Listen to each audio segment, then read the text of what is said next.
The Super Mario Galaxy movie has officially arrived.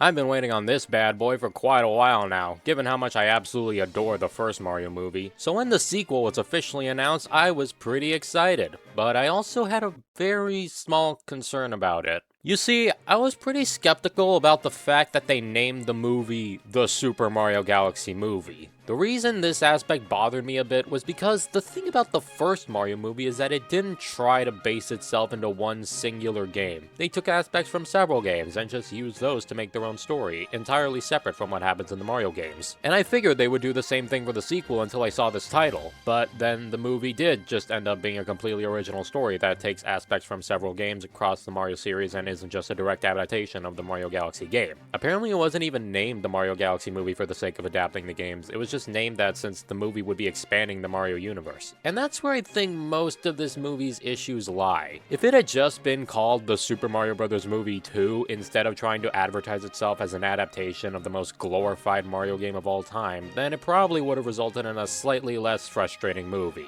Because yeah, even though I do absolutely love this movie and I think I'd sooner rewatch it over the original, it has some severe flaws to it that even the first movie didn't have. But hey, that's what this review is for. And unlike my Five Nights at Freddy's 2 review, I'm gonna hold off on spoilers until later on in the video since this movie is much more recent than the other, and I think I can hold off for a bit and give my non-spoiler thoughts. So let's get into it.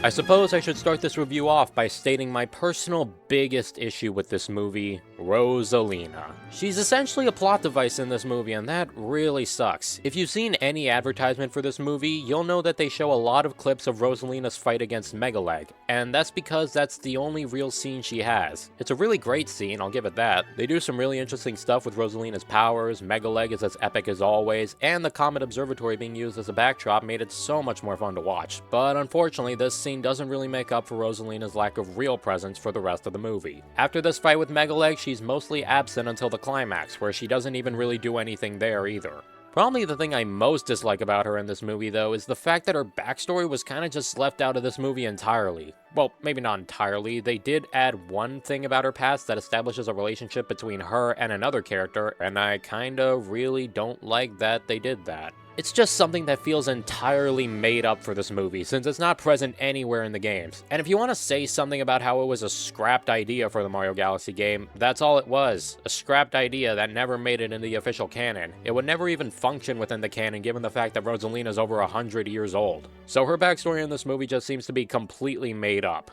Man, if I had a nickel for every video game movie sequel that managed to butcher my second favorite character in the whole series' backstory, I'd have 2 nickels. Maybe that's a bit harsh though. I do prefer Rosalina in the movie a lot more than I do the puppet in FNAF 2, since Rosalina's actual character pretty much remained unscathed and she's still the same person, whereas the puppet feels like the movie just wanted to have another murderous psychopath as a villain again. I'll stop talking about Five Nights at Freddy's 2 now. And I will say, if you don't take the games into consideration when thinking about Rosalina's backstory, then it works fine for this universe and the story it wants to tell. But I just know that a lot of people are not going to be able to differentiate the two universes, which is why this specific part makes me feel a little uncomfortable. Oh well, surely there's some other stuff in this movie I don't like, right? I mean, aside from the obvious Rosalina-shaped elephant in the room, there are a few other characters that I wish had more presence than they did. Particularly the Super Mario Bros. 2 gang of Birdo, Mouser, and Wart, and also this crab dude, I guess. They only appear during one scene in the casino and are just gone after it. It's kind of a shame since I thought they would have been pretty fun to see in the climax, given Wart didn't really do much in the scene he was given anyway. And I also think it would have been really funny to have Birdo and Yoshi interact during the middle of this intense final fight. I would have loved that. I'm kind of disappointed that Donkey Kong wasn't around for this movie either, but his cameo in the first part of the movie was pretty funny, so I'll let it slide, even if I think it also could have been a good chance for Pauline to cameo alongside him, since she isn't in the movie at all anyway. Speaking of characters in the first movie who weren't in the second, Mario and Luigi's family didn't appear at all, and that's honestly a letdown for me since it was really cool to see them in the first movie. Is there any other character I think they did dirty?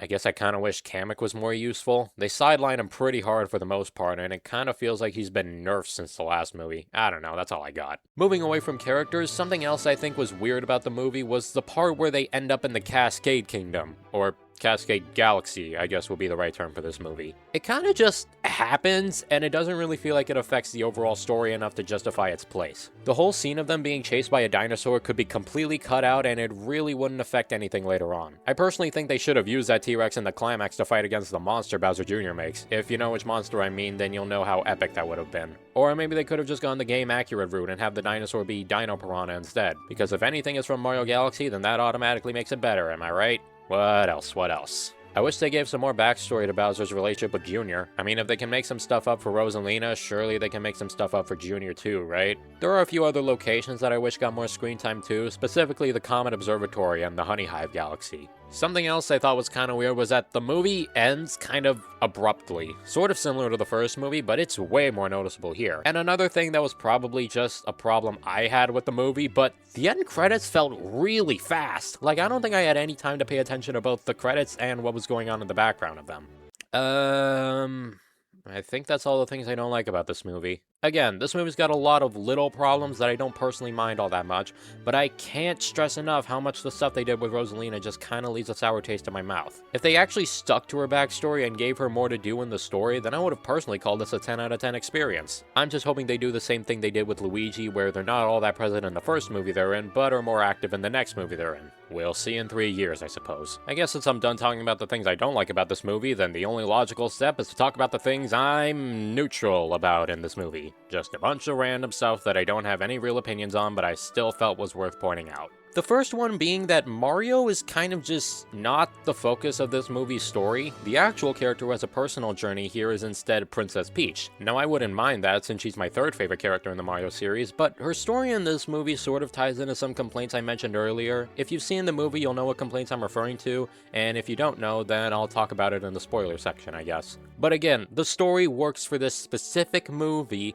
and the specific plot it wants to tell, which is why I don't really hate it as much as I probably could. The other big thing I have mixed thoughts about is Fox McCloud's presence, because on the one hand, he's a really fun character and he makes for a cool addition to the movie. I also like that he and Mario just become good friends almost immediately. That was kind of sweet. They even have a whole scene where they explain how Fox ended up in the Mario universe, but that goes back to my problem, which is I feel like he just shouldn't be here. I really do like his inclusion in the movie, but I just can't help but think about the logistics of what it would mean for these movies going forward. So yeah, I like Fox McCloud's inclusion here, but the smallest part of my brain is telling me that I should be more critical about it. Now that we've gone through anything in this movie I take some level of issue with, we can finally get to the stuff about this movie that I like.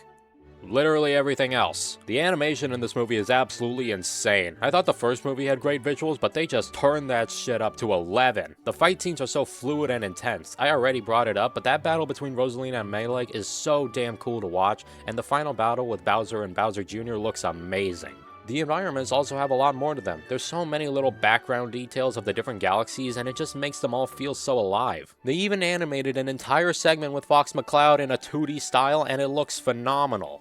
The character animation also feels way more expressive in this movie, which just makes it a lot more fun to watch them go on this journey, and the voice acting helps with that a lot too. I think Chris Pratt and Charlie Day do fine jobs as Mario and Luigi, but I absolutely love the performance Anya Taylor-Joy and Jack Black do. They bring so much life to Peach and Bowser, even more than I'd say they did in the first movie. Brie Larson makes a great fit for Rosalina with how she manages both her calming and serious tones of voice. Donald Glover is weirdly awesome as Yoshi, but the standout for me is definitely Benny Safdie as Bowser Jr. I don't know why, I just really loved his line deliveries, and he made me like Bowser Jr. in this movie way more than I ever did in the games. Speaking of which, I really loved Bowser Jr. in this movie. His bond with Bowser is so sweet, and he makes for such a great and even intimidating villain, surprisingly. This movie is also just a lot funnier than the first movie was. I was laughing a lot more than I expected to. The one joke with Rob was just too good, and even the ending where they return to the Mushroom Kingdom is hilarious as well. This movie in general is just a really fun experience that I had a great time with, but I still have a bit more that I want to get into detail about, and in order to do that, I'll have to get into spoiler territory. Skip to this time frame to avoid that.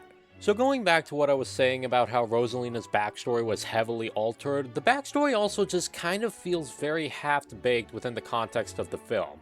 Basically, rather than being a girl who was born on Earth who later travels to space along with Illuma, she's instead born from stardust already in space along with Princess Peach, making the two of them sisters. And they have this ability where whenever they touch hands, they turn whatever planet they're on into a giant chia pet. But apparently some kind of threat came along that was so dangerous that Rosalina had to use a warp pipe to send Peach to the Mushroom Kingdom. What exactly was the threat that caused her to do this? The threatening kind. The backstory works fine in the movie's context, but I still think they needed to put more effort into actually fleshing it out so that it could be at least similar to Rosalina's original story in terms of emotional impact. It's just done in a pretty fast way that it doesn't leave much room for you to actually feel the weight of it, making it one of the weakest aspects of the movie and just kind of more evidence that they really needed to do more with Rosalina than they did. Another thing that I felt was worth bringing up was this movie's amount of references. Now, when it comes to the Mario movies, I'm pretty particular about what sort of references I think are worth critiquing, because most of the references or cameos are simply just stuff that comes with the concept of adapting the Mario universe to a movie. I personally just think that as long as the references make sense within the context of the movie and the established universe, then it's not really worth complaining about. Like the Whittles, Piantas, and Bubblinas being on the Gateway Galaxy, sure, they don't look out of place, and people who don't know what they're from aren't really going to be confused as to why they're there, so they make sense. Bowser Jr. using his paint powers to make the Lord of Lightning in a blind rage, yeah, that seems like something he would do within the context of the film, and people who aren't aware that the dragon is a reference to Mario Odyssey aren't really going to be confused since Bowser Jr. making a dragon doesn't seem that out of place within the movie's story. Luigi using those same paint powers to summon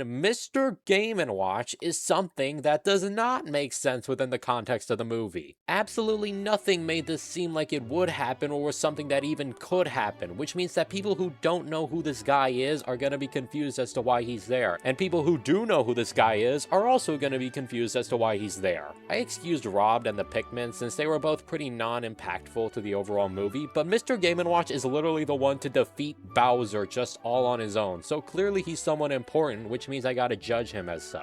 It was pretty funny to watch though, I'll give it that. But on a more positive note, the climax is really great. The bit of Mario cutting the bridge and making Bowser fall into lava was one of my favorite parts since it led to him becoming Dry Bowser, who is really, really cool. The fight scene at the end is also extremely well done and creative with the power-ups they use. I didn't think they could somehow turn the Cloud power-up into an offensive weapon, but hey, they managed it. It was also really great to see them include the Red Star. It's somehow more effective in this movie than the actual Galaxy game, so that's at least one thing this movie has over the games. And I guess there's one last thing I should talk about this movie, which is the post-credits scene. If for whatever reason you were fine with hearing the rest of these spoilers but don't want to hear about the post-credits scene, then again, skip to this time frame to avoid it. Are you gone? Alright, good.